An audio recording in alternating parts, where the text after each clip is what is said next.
We are approaching a critical juncture in the ongoing conflict in Ukraine, a war that has fundamentally reshaped global politics and security paradigms. It's natural, perhaps even necessary, to ask, where are we heading, and how might this devastating chapter finally conclude?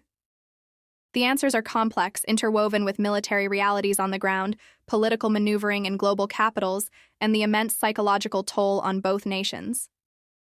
Let's delve into the major factors currently influencing the trajectory of this war, examining the pressures facing Russia, the resilience of Ukraine, and the potential scenarios for what an ending might look like. First, let's consider the military dynamics. Since the initial full-scale invasion, the front line has largely stabilized, though intense localized fighting continues, particularly in the eastern regions. Russia's strategy appears focused on grinding down Ukrainian defenses through relentless artillery fire and wave attacks, a war of attrition dependent on manpower and material superiority. However, Western military aid to Ukraine, sophisticated weaponry, intelligence sharing, and logistical support has effectively neutralized some of Russia's advantages. Ukrainian forces have demonstrated remarkable adaptability, using precision strikes to degrade Russian logistics, command centers, and air defenses deep behind the front lines.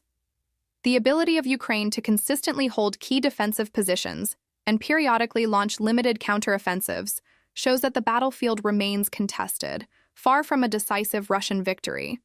A crucial metric influencing the war's duration is Russia's internal capacity. The initial hope that swift sanctions would cripple the Russian economy and force a withdrawal proved premature. Russia has shown considerable resilience, redirecting trade, subsidizing key industries, and managing its fiscal reserves. However, the long-term economic costs are mounting. Western technology access has been severely curtailed, impacting critical sectors like aerospace and energy.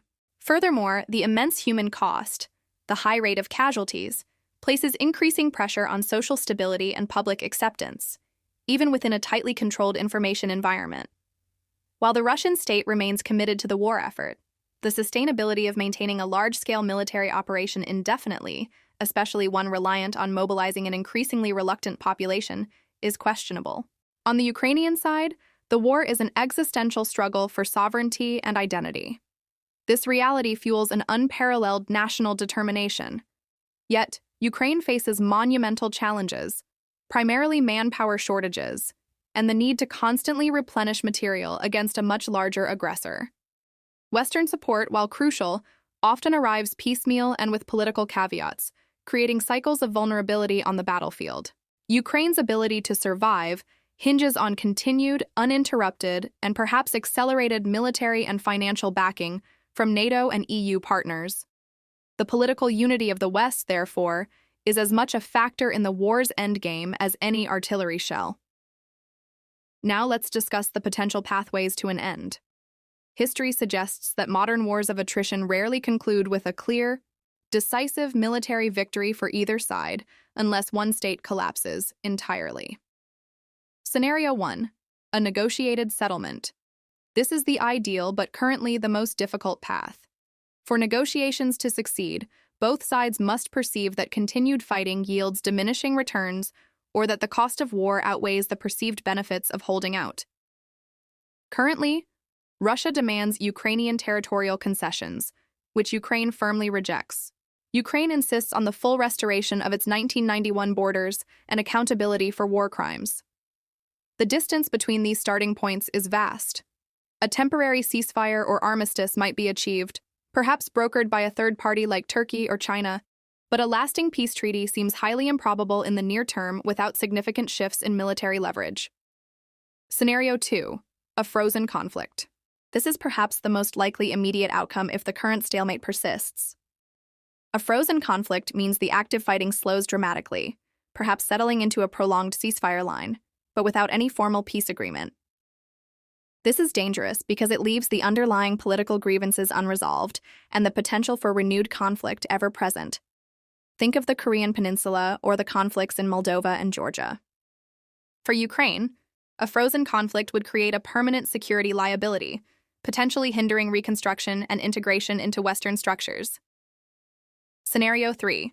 Internal political change in Russia. While difficult to predict, a significant shift in Russian leadership or policy, perhaps triggered by economic collapse, military failures, or internal elite dissent, could fundamentally alter the course of the war. Such a change might lead to a unilateral withdrawal or a sudden willingness to negotiate seriously. However, Western policy cannot rely on this outcome.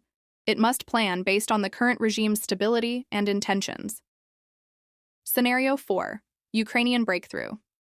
If Western aid rapidly scales up and operational doctrine allows for strategic counteroffensives, Ukraine could potentially achieve a military breakthrough, forcing Russian forces to retreat from key territories. This would drastically improve Ukraine's negotiating position.